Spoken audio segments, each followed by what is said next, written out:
Praise the Lord, hallelujah. सबको जय मसीह की और प्रभु सबको आशीष दे।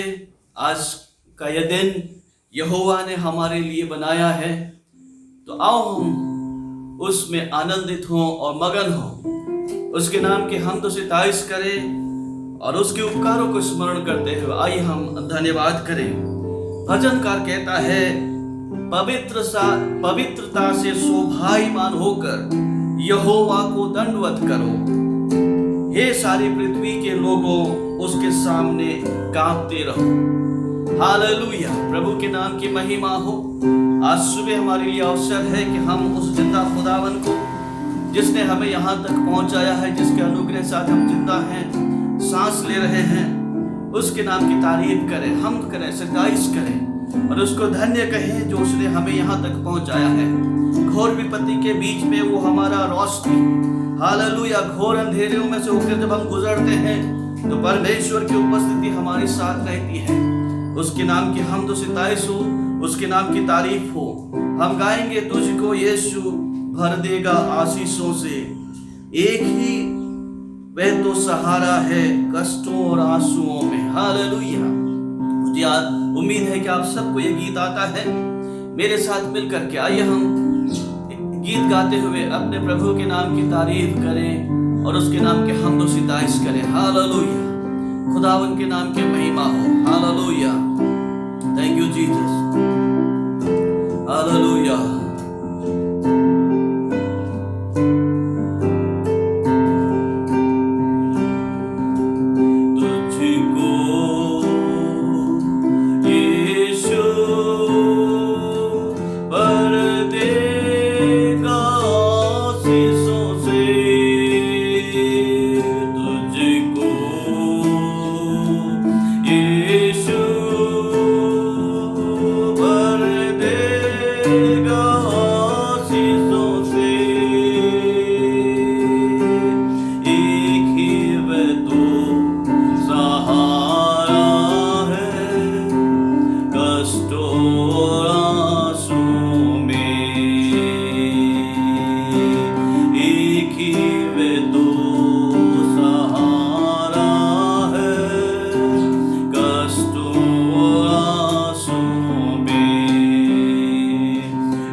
हालेलुया। प्रभु तेरा धन्यवाद। हालेलुया यीशु। प्यारे प्रभु यीशु मसीह, आज सुबह हम तेरा धन्यवाद करते हैं। तेरी बड़ी अनुग्रह हमारे जीवन में हुई और प्यारे प्रभु जी, तूने हमको यह दिल दिया है कि हम तेरे नाम की आराधना करें, स्तुति करें, महिमा करें, प्रशंसा करें, बड़ाई करें। और हम तेरा धन्यवाद करते हैं कि प्यारे खुदावंद, तूने हमको अभी तक जिंदों के जमीन में रखा है। हालेलुया। तेरा धन्यवाद हो प्रभु, तेरी उपस्थिति हमारे संग बनी हुई है और तूने खुदावंद यहाँ तक हमें बढ़ाया है, आगे बढ़ाया। तेरा शुक्र करते हैं। आज का यह धन्य दिन जो तेरे ओर से हमको देखने को मिला, उसके लिए भी तेरा शुक्र करते हैं। तूने अपनी बड़ी दया से खुदावंद हमें यहाँ तक पहुँचाया है। प्यारे प्रभु जी, इस दुनिया की तमाम तकलीफ मुसीबतों के बीच में तेरी कृपा दृष्टि हमारे जीवन में हुई और प्यारे खुदावंद, तूने हमको हमारे दरिद्रता से, हमारे कष्टों से, हमारी परेशानियों से, हमारी तमाम किस्म की मुसीबतों से खुदावंद तूने बचाया है। और प्यारे यीशु मसीह, इस दुनिया में तूने हमको ज्योति और नमक ठहराया है। तेरा शुक्र करते हैं। तूने अपनी बड़ी कृपा से हमको इस मरुस्थल के सफर में यहाँ तक पहुँचाया है, इसके लिए तेरा धन्यवाद करते हैं। आगे भी हमारे संग रहना और मदद करना। प्यारे प्रभु, तेरी उपस्थिति हमारे संग सदैव बनी रहे, ऐसा हम तुझसे प्रार्थना करते हैं। आज सुबह हम उन तमाम लोगों के लिए प्रार्थना करते हैं जो नाना प्रकार के दुखों से परेशान हैं प्रभु जी, जो नाना प्रकार के बीमारियों से ग्रसित हैं, जो इस वायरस के संक्रमण से परेशान है। हम यीशु मसीह नासरी के नाम में हर एक के लिए चंगाई मांगते हैं और प्रार्थना करते हैं। प्यारे प्रभु, तो अपनी बड़ी कृपा अपने बच्चों पर बना के रखना। हम प्रार्थना करते हैं हमारी पूरी दुनिया में और प्यारे यीशु मसीह हमारे देश में खुदा, हमारे प्रदेश में, हमारे शहर के अंदर और हमारे प्रदेश के हर एक गाँव में प्यारे खुदा, हर एक जन तेरे पथ को काट में सुरक्षित पाए जाए, सब तुझसे प्रार्थना करते हैं। भारत के कोने कोने में प्रभु जी तेरे नाम की महिमा होने पाए। हालेलुया। तेरा शुक्र हो, तू बड़ा महान है। तेरा धन्यवाद करते हैं। पिछले दिनों में हमारे अजीजों में से कई एक बीमार हुए, लेकिन प्यारे प्रभु तूने प्रार्थना सुना और अजीजों को चंगा किया। हम धन्यवाद करते हैं आंटी भटनागर के लिए। प्यारे परमेश्वर, तूने उन्हें चंगाई दी। तेरा शुक्र हो, हर एक आशीषों से उनको भर दे, यही हमारी तुझसे प्रार्थना है। प्यारे खुदा, उसी तरह से हमारी प्रार्थना उन तमाम बुजुर्गों के लिए है प्यारे खुदा, जो अपने जीवन के अंतिम पड़ाव की ओर गुजर रहे हैं। यीशु मसीह नासरी के नाम में हम उनके लिए प्रार्थना करते हैं। खुदा, तू उनके ऊपर दया कर, उनके ऊपर बड़ी कृपा दृष्टि कर, उनके दुर्बल शरीर में नया बल और ताकत दे प्यारे खुदा, ताकि प्यारे यीशु मसीह तेरे नाम की महिमा उनके जीवन के द्वारा होने पाए। हम इस वक्त कलीसिया के हर एक जवानों के लिए प्रार्थना करते हैं खुदावन, हर एक बच्चे के लिए प्रार्थना करते हैं प्यारे प्रभु, हर एक सदस्य के लिए प्रार्थना करते हैं कि सबको तो अपने पंख काट में छिपा के रखना प्यारे प्रभु, और हर एक को बड़ी आशीष दे। तेरा धन्यवाद हो प्रभु, तूने हमको यहाँ तक पहुँचाया है। इस सबसे प्यारे खुदा, अजीजों ने अपने कमाई का 10वां खुदा तेरे चरणों में ला के रखा है, उन सब के लिए भी धन्यवाद करते हैं। उनको आशीष दे और प्यारे यीशु मसीह उनको अपने पंखों काट में छिपाना और उन्हें किसी भली वस्तु की कमी घटी ना होने देना। प्यारे यीशु मसीह सबको बरकत दे, सबको बरकत दे, हम सबको बरकत दे। आज की आराधना के लिए द्वारा खुदा तेरा नाम ऊंचा किया जाए, ऐसा हम तुझसे प्रार्थना करते हैं। हम अपने तमाम अजीजों को तेरा हाथ में सौंपते हैं और प्यारे यीशु मसीह आज का जो संदेश है वो सब के लिए आशीष का कारण बने, ऐसा हम तुझसे प्रार्थना करते हैं। तूने हमारी प्रार्थना सुना, उसके लिए धन्यवाद हो, क्योंकि ये प्रार्थना हम अपने उद्धारकर्ता प्रभु यीशु मसीह के नाम से मांगते हैं, आमीन।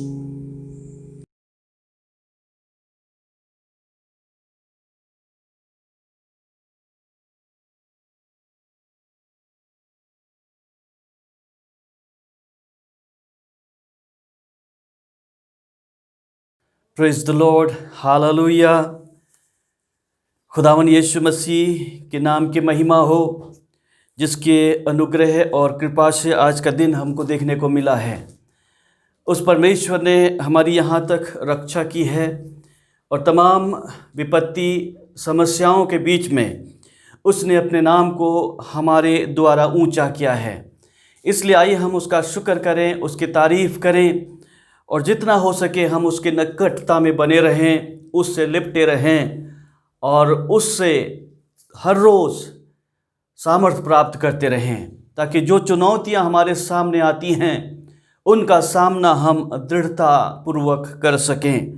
परमेश्वर हमारे संग है, उसकी उपस्थिति हमारे संग है वो अपने चुने हुओं को नहीं त्यागता है, वो उनके साथ साथ रहता है और उनको आगे बढ़ाता चला जाता है। हम इस मरुस्थल के सफ़र में हैं और उस देश के सफ़र के लिए निकल चुके हैं जो हमारे लिए अनंत विश्राम का स्थान है। हम इस यात्रा में कभी ना थकें ना कभी हारें, बल्कि हम यीशु मसीह के साथ उसके हाथों में अपना हाथ दे करके आगे को बढ़ते चले जाएं। और जब हम आगे को बढ़ते चले जाएंगे, परमेश्वर अपने अनुग्रह के द्वारा हमें नया बल और सामर्थ्य प्रदान करेगा कि हम अपने गंतव्य तक पहुंच पाएं। प्रभु सबको आशीष दे और अपने पंखों काट में छिपा के रखे, यही हमारी प्रार्थना है। आज सुबह हम लोग पहली कुरिन्थियों के पत्री उसका पहला अध्याय और 4 से लेकर के 9 वचन पर ध्यान करेंगे। आज के मनन के लिए जो वचन का हिस्सा मेरे मन में आया है वो पहला कुरिन्थियों उसका पहला अध्याय 4 से लेकर के 9 वचन तक। हमने पिछले हफ्ते पहला कुरिन्थियों पहला अध्याय 1 से लेकर के 3 वचन में मनन किया था, ध्यान किया था, और समय बहुत ही संक्षिप्त होने के कारण उसमें बहुत ही थोड़े समय में परमेश्वर की पवित्रता, जिसमें कलीसिया को पवित्र बने रहने के लिए बुलाया गया है, उस पे हमने रोशनी डालने का प्रयास किया। और हमने यही पाया था जो दूसरे वचन में इस प्रकार से लिखा है कि कलीसिया जो कुरिन्थुस में हैं, और वो कलीसिया जो हर जगह पाई जाती है, और वो कलीसिया जो हर जगह पाई जाती है उसमें हम भी आते हैं, हम भी पाए जाते हैं। उनको जो है परमेश्वर ने पवित्र होने के लिए पवित्र किया था और पवित्र होने के लिए बुलाया है। और वही बात जो है आज हमारे ऊपर भी लागू होता है कि हम मसीह यीशु में पवित्र किए गए हैं और पवित्र होने के लिए बुलाए गए हैं।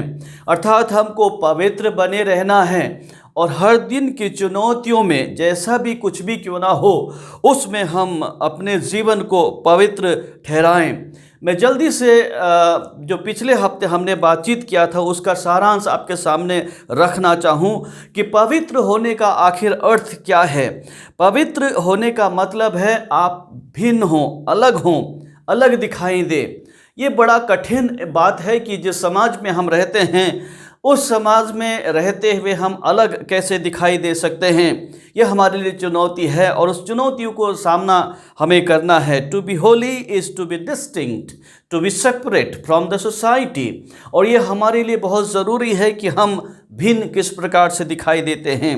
दूसरी बात हमने जो देखा था वो ये था कि पवित्र होने का मतलब ये है कि हम नैतिक रूप से भी शुद्ध पाए जाएं। हमारे विचार, हमारे कार्य, हमारी हरकतें जो नैतिकता से संबंधित है वो भी पवित्र होना है, शुद्ध होना है, उसमें किसी प्रकार की मिलावट नहीं होना है।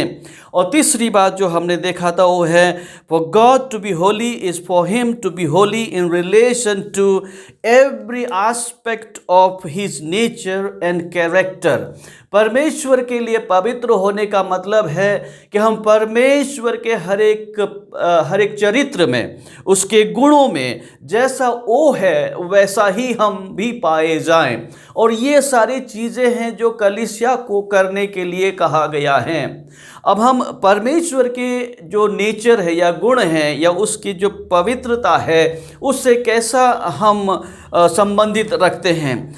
उदाहरण के लिए परमेश्वर पवित्र है तो हमको भी पवित्र बनना है। और उसके जब हम चरित्र के बारे में कहते हैं कि परमेश्वर सच्चा है तो वो सच्चा है, अर्थात वो झूठ नहीं बोलता है और वो ये चाहता है कि उसके लोग जो उसके बुलाए हुए हैं वो भी झूठ ना बोले, क्योंकि ये परमेश्वर से जुड़ा हुआ एक चरित्र, उसका चरित्र है। दूसरे शब्दों में ये कहें, अगर परमेश्वर को हम न्यायी कहते हैं तो हमको भी न्यायी होना है।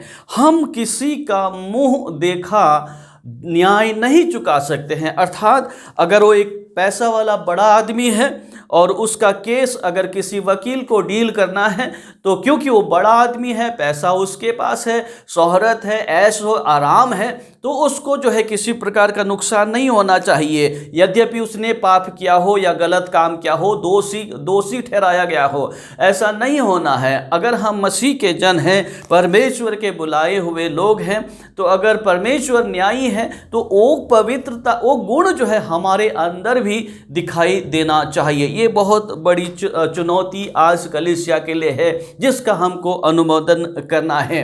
इन्हीं बातों के साथ आइए हम आज का जो वचन का भाग है वो है पहला कुरिन्थियों उसका 1 अध्याय और 4 से लेकर के 9 वचन तक, जिस पर हम आज ध्यान करना चाहेंगे। इस वचन का शीर्षक है, इस वचन के भाग का शीर्षक है मसीह में आशीषें। दुनिया में तो हमें कई प्रकार की आशीषें मिलती है, जैसे हमें घर मिलता है, बड़ा बंगला मिलता है, हमारी बैंक बैलेंस अच्छी रहती है, हमें ऐश आराम मिलता है जब हमारे पास धन संपत्ति हो, हमारे पास गाड़ियां होती है एक से बढ़कर एक, और न जाने कितनी प्रकार की आशीषें हमको दुनिया में मिलती है। और जब ये सारी चीज़ें बढ़ती जाती है तो लोग जो है हमारा समाज में आदर सत्कार और सम्मान भी करने लग जाते हैं। ये दुनिया की आशीषें हैं, परंतु याद रखिए दुनिया की जो आशीषें हैं वो दुनिया में ही रह जाएंगी। आज जो दिखती हैं हमको प्रिय लगता है, कल हमको छोड़ के चला जाएगा। आज इसको हम बड़े संभाल के रखते हैं, कल हम उसको तोड़ फोड़ के बेच सकते हैं, फेंक सकते हैं, हटा सकते हैं, खत्म हो सकता है। कुछ भी अस्थाई नहीं है। अर्थात कहने का मतलब यह है, इस दुनिया की आशीषें क्षणभंगुर हैं। इस दुनिया की आशीष आज दिखती हैं और कल नहीं दिखाई देती हैं। आज लोग हमारा आदर और सम्मान कर सकते हैं, लेकिन कल के दिन हमारे लोग तिरस्कार भी कर सकते हैं। ये दुनिया की आशीषें हैं। लेकिन जो आशीष हमको यीशु मसीह में मिलता है प्रियों, वो हमेशा स्थिर रहने वाला है, और आज और कल और हमेशा तक, जब तक हम इस दुनिया में रहते हैं वो हमारे साथ रहेगा। इसके साथ ही जब हम इस दुनिया से कूच करके चले जाते हैं, अपने अनंत विश्राम में प्रवेश करते हैं, वहाँ भी ये आशीषें बनी रहती हैं। अर्थात परमेश्वर की आशीषें हमेशा के लिए है, अस्थाई हैं, जबकि इस दुनिया की आशीषें क्षणभंगुर है, कुछ ही दिनों के लिए है, कुछ ही समय के लिए है। इसलिए हमें उन आशीषों पर ज़्यादा ध्यान करने की जरूरत है जो हमेशा हमेशा स्थिर रहता है। हम उन आशीषों पर ज्यादा ध्यान ना करें जो आज है और कल नहीं होगा, लेकिन उन आशीषों पर अपना सब कुछ लगा दें जहां जो आशीषें हमारे जीवन में इस शरीर के बाद भी दूसरे जीवन में जब हम प्रवेश करते हैं उसमें भी अस्थाई रहता है। उन आशीषों पर गौर करना हमारा कर्तव्य बनता है। आइए हम इस वचन के भाग को पढ़ें। मैं आपके सम्मुख पहला कुरिन्थियों उसका 1 अध्याय 4 से लेकर के 9 वचन तक पढ़ता हूं।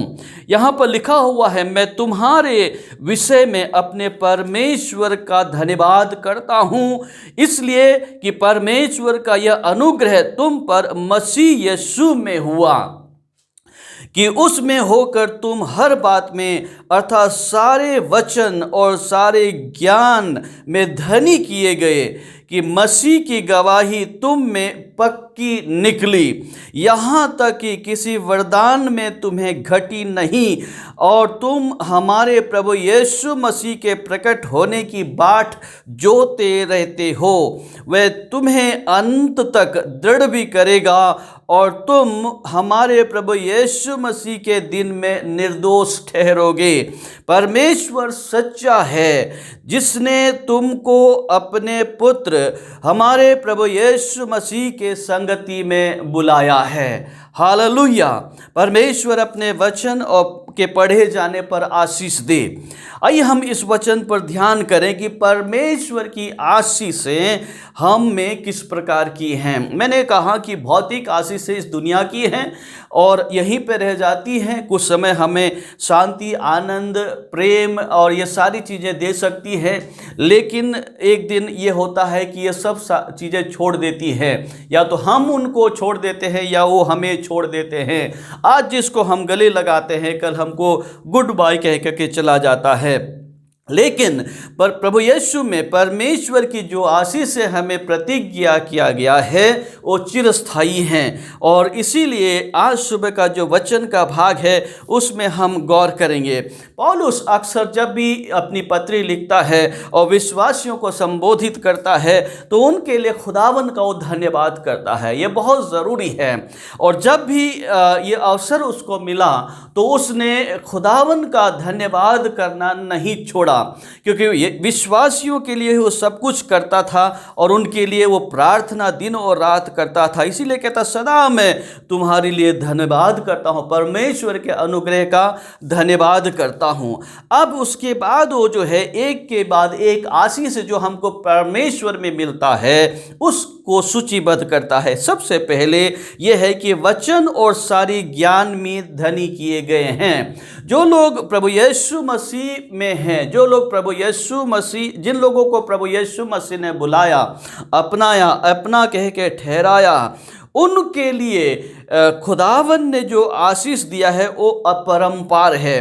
वो जो है वे लोग जो हैं परमेश्वर के वचन और सारे ज्ञान में धनी किए गए हैं। 5वें वचन में हम इस प्रकार से पढ़ते हैं कि उसमें होकर तुम हर बात में अर्थात सारे वचन और सारे ज्ञान में धनी किए गए।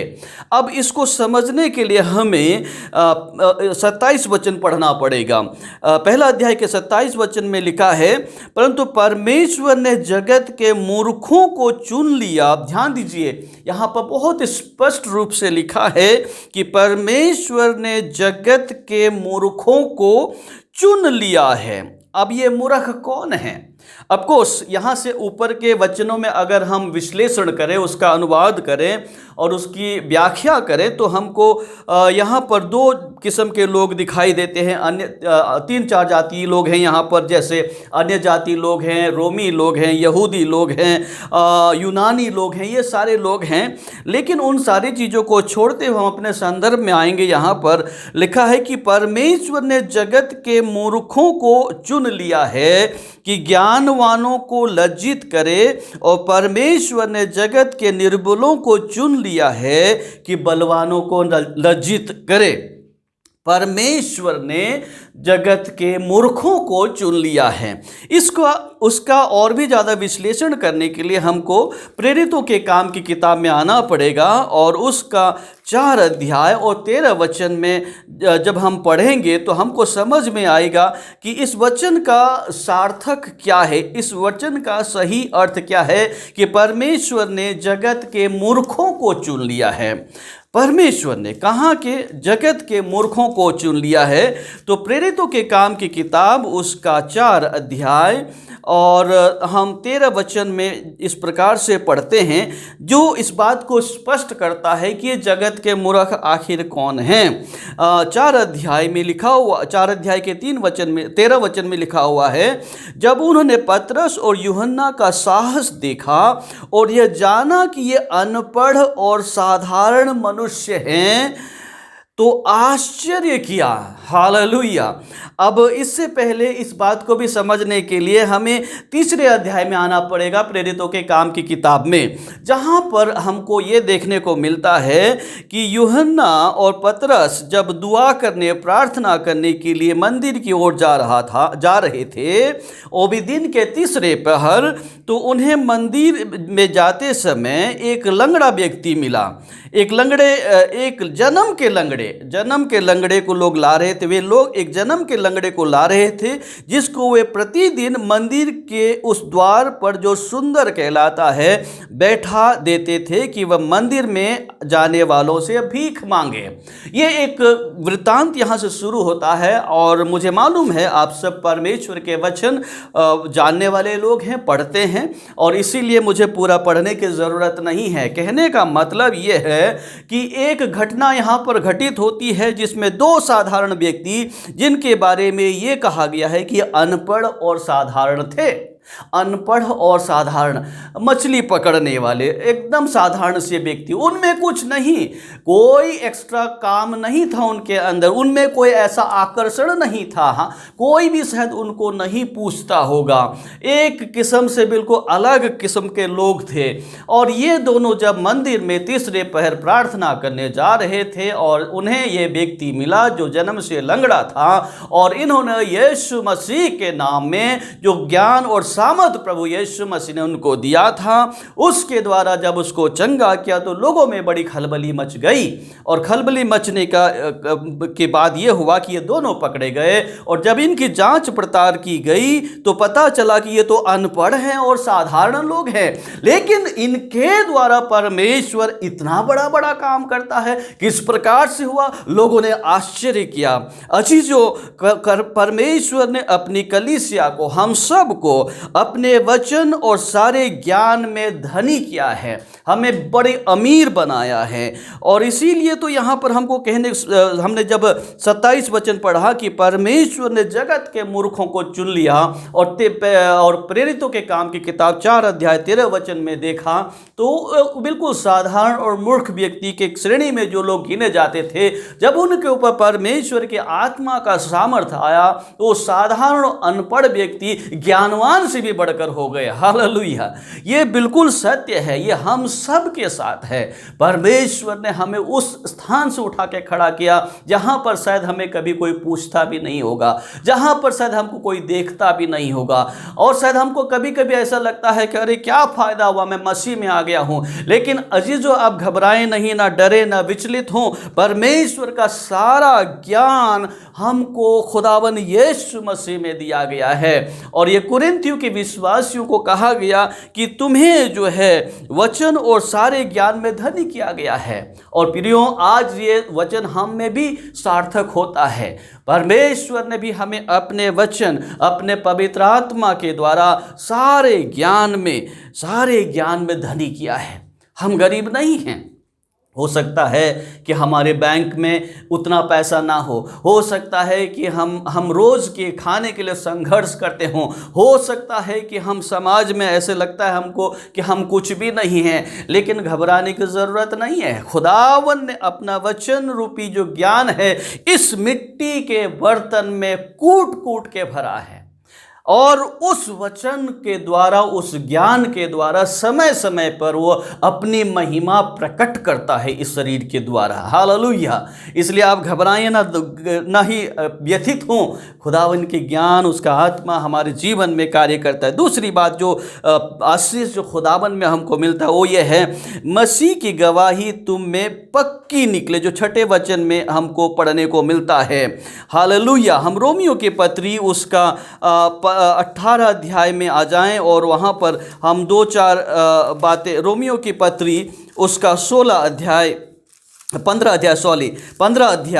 रोमियो की पत्री उसका 15 अध्याय और 18 से लेकर के 19 वचन में हमें इस प्रकार से पढ़ने को मिलता है, क्योंकि उन बातों को छोड़ मुझे और किसी बात के विषय में कहने का साहस नहीं जो मसीह ने अन्य जातियों की अधीनता के लिए वचन और कर्म और चिन्हों और अद्भुत कामों की सामर्थ्य से, पवित्र आत्मा की सामर्थ्य से मेरे ही द्वारा किए, यहाँ तक कि मैंने यरूशलेम से लेकर चारों ओर इलिरिकुम तक मसीह के सुसमाचार का पूरा प्रचार किया है। यहाँ पर प्रचार, टेस्टिमनी, गवाही बहुत ज़रूरी बात है। यहाँ पर मसीह की गवाही हम में पक्की निकलती है। मसीह की जो कार्य है हमारे द्वारा, पवित्र आत्मा के द्वारा पक्का निकलता है। और पौलुस जो है इस बात को कहता है कि वो इधर उधर जब जाता है तो अपनी महिमा नहीं करता है, अपनी बड़ाई नहीं करता है, सेखी नहीं बखाड़ता है, ये इधर उधर की झूठी बातें नहीं बोलता है, लेकिन वही बोलता है जो परमेश्वर की आत्मा उसको जैसे बोलने की सामर्थ्य देता था वैसे ही बोलता है, वैसे ही गवाही देता है। और इसमें वो कभी भी पीछे नहीं मुड़ता है। चाहे हम प्रेरितों के काम की किताब में जाएं, उसके 15 अध्याय 4 और 12 वचन में, 19 अध्याय 11 वचन में कई एक जगह हमको बार बार ये देखने को मिलता है कि मसीह यीशु में जो लोग हैं वो मसीह की गवाही को लोगों तक पहुंचाते हैं। और किस प्रकार से ये होता है वो हम जानते हैं अच्छी तरह से। लेकिन इसके बाद में जल्दी से तीसरे जो वरदान, जो तीसरे जो आशीष हमको यीशु मसीह परमेश्वर में मिलता है उस पर बात करना चाहूँगा। हमें किसी प्रकार की वरदान में कमी नहीं की गई है। 7वें वचन में लिखा हुआ है, यहाँ तक कि किसी वरदान में तुम्हें घटी नहीं। कुरिन्थुस की कलीसिया को जो आत्मिक वरदान है उसमें किसी प्रकार की कमी घटी नहीं की गई थी। अर्थात जो वरदान उनको मिलना चाहिए था उनको दिया गया था। उनसे किसी चीज़ को छिपा के नहीं रखा गया है। और जब कुरिन्थुस की कलीसिया से कुछ नहीं छिपा के रखा है तो परमेश्वर भी हमसे किसी प्रकार की आशीष और वरदान को छिपा के नहीं रखता है। जब हम पहला कुरिन्थियों के पत्री उसका 12 अध्याय और 4 से लेकर के 11 वचन में पढ़ते हैं तो वहाँ हमको हर प्रकार के वरदान के बारे में पढ़ने को मिलता है। लेकिन आत्मा एक ही है, परमेश्वर की आत्मा तो एक ही है, लेकिन वरदान कई प्रकार के हैं। और वो वरदान जो है कलीसिया को भरपूरी से दिया गया है। किसी को सेवा करने का, किसी को प्रभावशाली कार्य करने का, और किसी को दूसरे को लाभ पहुंचाने का, किसी को भविष्यवाणी करने का, किसी को बुद्धि की आत्मा, किसी को परख की आत्मा और इत्यादि कई एक भाषा, अन्य भाषाओं का अर्थ इत्यादि वरदान हमको यहाँ पे दिखाई देता है। हम इसको विस्तार से पढ़ सकते हैं और जान सकते हैं कि परमेश्वर ने अपनी कलीसिया को किस प्रकार के वरदानों से सुशोभित किया है। उनसे किसी प्रकार की बात छिपा के नहीं रखी है। लेकिन कभी कभी क्या होता है कि हम इन वरदानों को अपने ही तक सीमित रखते हैं, उनको बाहर नहीं निकालते हैं। कोई भी ये नहीं कहेगा कि मेरे को कोई वरदान नहीं मिला उस व्यक्ति के तरह जिसको एक ही सिक्का मिला था और आके कहता है मेरे पास एक ही सिक्का था, मुझे डर था कहीं खो ना जाता, कहीं कुछ ना हो जाता, या मैं हार जाता, या मेरे व्यापार में नुकसान हो जाता, इसलिए मैंने उसको छिपा के रखा है। कई बार जी जो हम इस प्रकार के वरदान जो परमेश्वर ने हमको दिया है उसको हम अपने अंदर छिपा के रखते हैं, उसको बाहर निकालते नहीं हैं। कोई भी व्यक्ति कलीसिया में ये नहीं कहेगा कि मुझे कोई वरदान नहीं मिला है, परमेश्वर ने मुझ पे किसी प्रकार का अनुकंपा नहीं किया। जी नहीं, बिल्कुल ये असत्य है। खुदावन का कलाम सत्य है और वो सत्य ये है कि हर कोई उसके योग्यता के अनुसार, उसके क्षमता के अनुसार उसको वरदान दिया गया है। जिसको भविष्यवाणी करने का दिया गया हो भविष्यवाणी करता है। लेकिन अगर मुझे भविष्यवाणी का वरदान मिला और मैं भविष्यवाणी परमेश्वर का आत्मा के द्वारा नहीं करता हूं तो ये मेरे लिए ठीक नहीं होगा। जी जो हर किस्म का वरदान कुरिन्थुस की कलीसिया को दिया गया था और आज के कलीसिया में भी ये वरदान हर जन को दिया गया। ये परमेश्वर की आशीष है। प्रभु यीशु मसीह में हमको परमेश्वर की आशीष दिया गया है और ये वरदान हमारे जीवन के द्वारा कार्य करता है। और इसीलिए परमेश्वर जो है जिन वरदानों के कारण, चौथी बात यह है, जो चौथी आशीष जो परमेश्वर ने दी है वो है कि हम अंत तक हमको दृढ़ करेगा, अंत तक हमको दृढ़ करेगा। मत्ती रचित सुसमाचार में हम पढ़ते हैं कि यीशु मसीह ने स्वर्गारोहण से पहले शिष्यों को कहा, देखो जगत के अंत तक मैं तुम्हारे सदैव मैं तुम्हारे संग हूँ। 1-2 दिन नहीं, 1-2 घंटे के लिए नहीं, जब तुम मुसीबतों में होकर गुजर रहे हो तब नहीं, जब तुम चारों ओर कोरोना से घिरे हुए तभी तुम्हारे पास आऊँगा, जब तुम्हारे पास खाने को वस्तु नहीं है तभी तुम्हारे पास आऊँगा, और जब तुम्हारे पास सब कुछ हो तो मैं दूर चला जाऊँगा। ऐसा नहीं कहा गया है। वहां पर लिखा है सदैव मैं तुम्हारे साथ रहूंगा जगत के अंत तक। This is the promise of the Lord. ये परमेश्वर का वचन है और अंत तक जब उसने ऐसा प्रतिज्ञा किया है तो हमको दृढ़ भी करता है।